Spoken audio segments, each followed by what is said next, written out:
Le journal présenté par Sophie Tussaud. Bonsoir. Bonsoir Lionel, bonsoir à tous. L'enquête pour viol visant Gérald Darmanin est classée sans suite pour la deuxième fois. L'absence de consentement de la plaignante n'a pas pu être établie. La bataille autour de l'héritage de Johnny continue de déchirer le clan Hallyday. Et puis les vacances d'hiver, peut-être vous prenez la route des stations de ski. Attention aux avalanches. Gérald Darmanin n'est plus visé dans une enquête pour viol. Le ministre des Comptes publics salue le classement sans suite du dossier Salomé Legrand. Et oui, d'après le parquet de Paris, les investigations n'ont pas permis d'établir l'absence de consentement de la plaignante. Pas plus qu'elles n'ont révélé de contraintes, menaces, surprises ou d'une quelconque violence. Les 4 éléments qui permettent juridiquement de qualifier un viol. Cette enquête avait été classée sans suite une première fois en juillet car la plaignante n'était pas venue aux convocations. Elle avait été rouverte fin janvier après l'envoi d'un nouveau courrier. La quadragénaire racontait alors avoir été violée en 2009 alors qu'elle avait sollicité Gérald Darmanin, jeune chargé de mission à l'UMP, pour un appui politique dans une affaire judiciaire qui la concernait. Le ministre a été entendu lundi et la plainte vient donc d'être classée sans suite. Une décision, vous l'avez dit, que salue Gérald Darmanin, mais l'avocate de la plaignante ne compte pas en rester là. Elle a encore la possibilité de déposer une plainte avec constitution de partie civile, ce qui permet la désignation automatique d'un juge d'instruction. Par ailleurs, le ministre reste visé par une autre enquête ouverte mardi pour abus de faiblesse. Une autre femme qui raconte qu'en tant que maire de Tourcoing, Gérald Darmanin lui aurait demandé des faveurs sexuelles en échange d'un logement. Dans ce dossier, le parquet fait savoir que de nombreux actes d'enquête restent à réaliser. Merci Salomé Legrand du service police-justice d'Europe 1. Laurent Wauquiez sans filtre à l'occasion d'une série de cours donnés à des étudiants de l'école de commerce de Lyon. Le président des Républicains s'est lâché. Une bande sonore dévoilée par l'émission Quotidien dans une bande sonore dévoilée par l'émission Quotidien de Yann Barthès. Laurent Wauquiez critique la situation dans laquelle se trouve Gérald Darmanin en affirmant, je cite, ce type c'est Cahuzac puissance 10, il sait très bien ce qu'il a fait et ce qui va arriver. Laurent Wauquiez qui balance également sur Nicolas Sarkozy et affirme qu'Emmanuel Macron est à l'origine de la démolition de François Fillon. Nordal Lelandais va passer la nuit à l'hôpital. 2 jours après avoir avoué le meurtre de la petite Maëlys, il a dû être pris en charge en fin d'après-midi. Information dévoilée ce soir par le Dauphiné. Les raisons de son hospitalisation ne sont pas connues. À la suite de ses aveux, Nordal Lelandais faisait l'objet d'une attention particulière pour éviter toute tentative de suicide.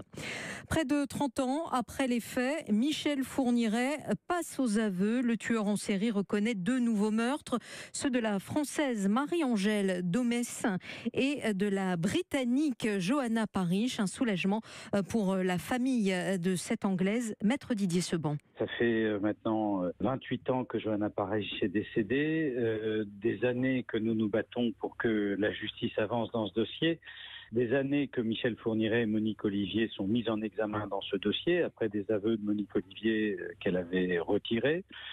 Et enfin, l'ASR de gendarmerie de Dijon et le juge d'instruction, Madame Kéris, ont mis le booster, si j'ose dire, ont relancé l'enquête et Michel Fourniret, qui avait nié jusque-là, avoué à la fois le meurtre de Johanna Parish et celui de Marie-Angèle Domèche à plusieurs reprises et de manière réitérée. Pour nous, c'est une avancée capitale. Nous étions convaincus qu'il en était l'auteur, compte tenu des circonstances de la mort, compte tenu de sa présence dans Lyon dans cette période, mais le gros travail fait par les gendarmes et la justice ont permis de confirmer cette conviction. C'est l'aboutissement d'un long combat pour savoir la vérité sur la mort de leur fille, et je crois que c'est un moment évidemment très important pour eux.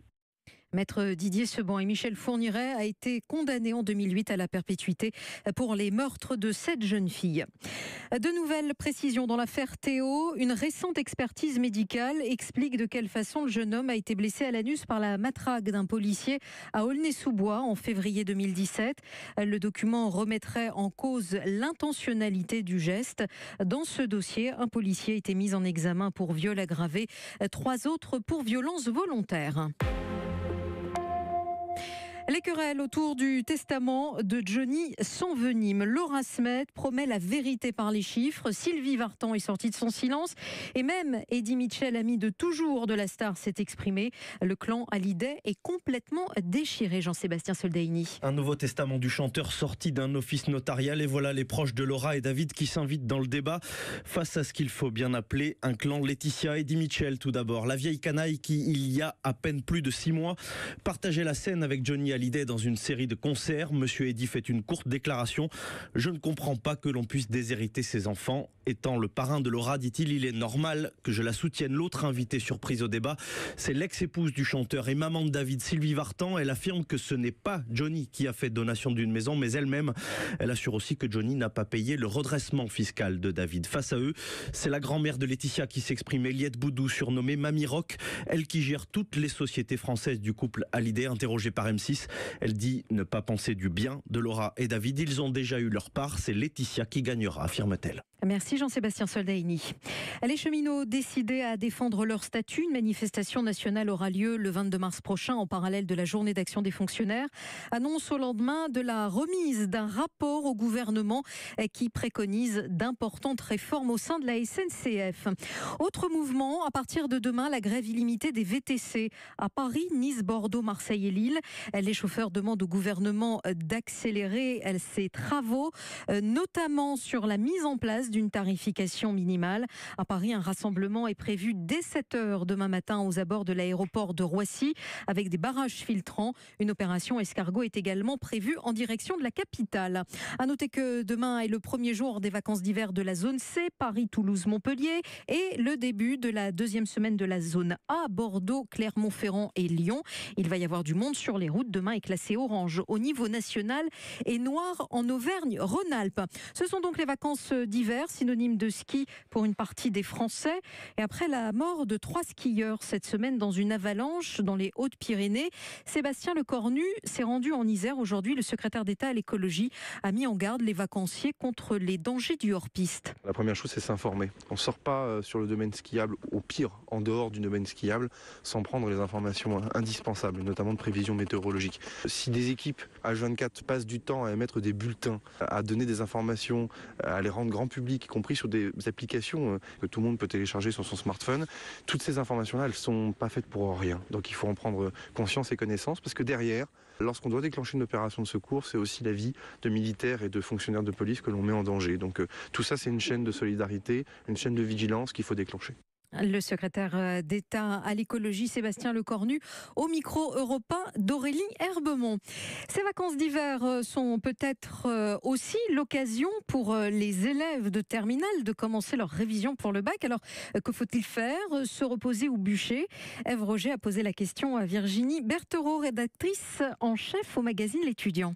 Alors, il faut mieux se consacrer au repos parce que il reste encore 4 mois environ avant le bac. Donc, c'est pas des vacances ou avec des révisions intensives. C'est plutôt repos et début de révision pour se mettre un peu dans l'ambiance, faire des annales, des exercices, donc des fiches. Si vous partez en vacances, on oublie un peu le travail et puis on garde la deuxième semaine pour les révisions. Après, les vraies révisions, les grosses révisions, on peut attendre les vacances de printemps. Virginie Berthereau, rédactrice en chef au magazine L'Étudiant. C'est l'image sportive de la journée. Julia Pereira de Souza, 16 ans, sur le podium à Pyeongchang. La jeune Française a décroché l'argent en snowboard cross. Elle devient la plus jeune médaillée du sport français au JO d'hiver et offre la 7e récompense tricolore des Jeux Olympiques. En tennis, Roger Federer redevient numéro 1 mondial. Une place après sa victoire en quart de finale à Rotterdam face au Néerlandais Robin Haase. À 36 ans et demi, le Suisse devient le joueur le plus vieux à atteindre ce niveau. Toujours en sport, le début de la 26e journée de Ligue 1. Monaco consolide sa 2e place au classement après avoir écrasé ce soir Dijon 4-0. La météo. Valérie Darmon, et demain, c'est au nord qu'on trouvera le soleil. Absolument, entre le sud de la Bretagne et les Hauts-de-France, ce sera sec et voilé, un peu plus en marge de ce très beau temps qui touchera la Bretagne, les côtes de la Manche et le Pas-de-Calais. Et puis petit à petit qui gagnera du terrain sur les régions de l'Est et qui viendra toucher la région parisienne, les Pays de la Loire, le Poitou-Charentes, le nord de la Gironde à partir de la mi-journée.